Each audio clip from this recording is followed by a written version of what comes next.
అయినా ఎందుకు స్వాతంత్రం వచ్చింది మనకి? మనం ఫ్రీగా బతకడం కోసం. కానీ ప్రజెంట్ ఏం జరుగుతుంది? వాళ్ళు వాళ్ళ లైఫ్ని హ్యాపీగా లీడ్ చేయగలుగుతున్నారా? ఎందుకు చేయట్లేదు? ఒక్కడు మనకు వచ్చి చంపేస్తాడో లేకపోతే పొడి చేస్తాడో. ఎందుకని టెన్షన్స్? ఎందుకు మనిషికి? ఒక మనిషి మీద ఒక మనిషికి ఎందుకండి పగలు? ఎందుకంత ప్రతీకారాలు? స్వాతంత్రం సాధించే లాభం ఏంటి? అసలు సాధించామని మురిసిపోవడం కంట తర్వాత రోజులు ఏం జరుగుతుంది? ఏ దేశం కూడా ఎవడొచ్చి మనల్ని అటాక్ చేస్తాడు? మనలో మనకే యూనిటీ లేనప్పుడు ఎవరు చెప్పారు తర్వాత జనరేషన్ సెక్యూర్గా ఉంచుతామని? మన బిఫోర్ జనరేషన్స్ ఎందుకు మనకి ఇచ్చారు స్వాతంత్రం? వేరే వాళ్ళ చేతుల్లో మళ్ళీ పెట్టడానిక? మళ్ళీ పెడతాం?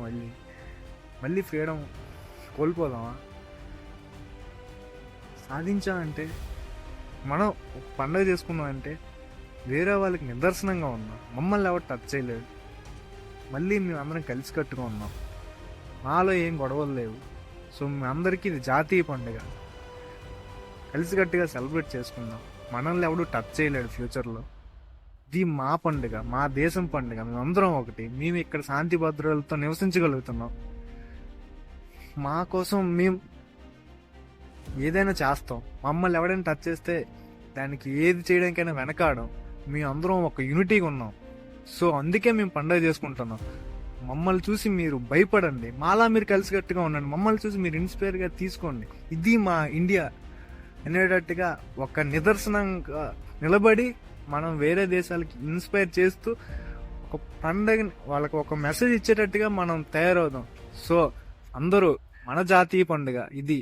మన దేశానికి ఒక అందరం ఒక అన్నదమ్ముల్లాగా కలిసికట్టుగా ఉండి వేరే దేశాలకి ఇది మా పండుగ ఒక మెసేజ్ ఇచ్చి ఇంకా ఫ్యూచర్లో కాదు ఎప్పుడు కూడా మా దేశాన్ని ఎవరు టచ్ చేయలేరు. మేము ఇలాగే ఉంటాం. ఎవరు వచ్చినా ఏం చేసినా మేము ఇలాగే ఉంటాం. మాలా ఐక్యత పోదని ఒక సందేశం పంపించండి. ఈ గొడవలు, ఈ కొట్లాట్లు ఇవన్నీ మానేయండి. ఎందుకు? మన స్వాతంత్రం వచ్చింది ఇలా కొట్టుకోవడానికైనా? మారుదాం. ఇక్కడి నుంచైనా మారుదాం.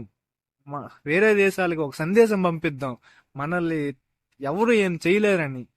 ఇది అలాంటి సందేశంతో ఒక దృఢ సంకల్పంతో ఆగస్ట్ 15 సెలబ్రేట్ చేసుకుంటారని అనుకుంటూ అందరికీ happy independence day. Thank you.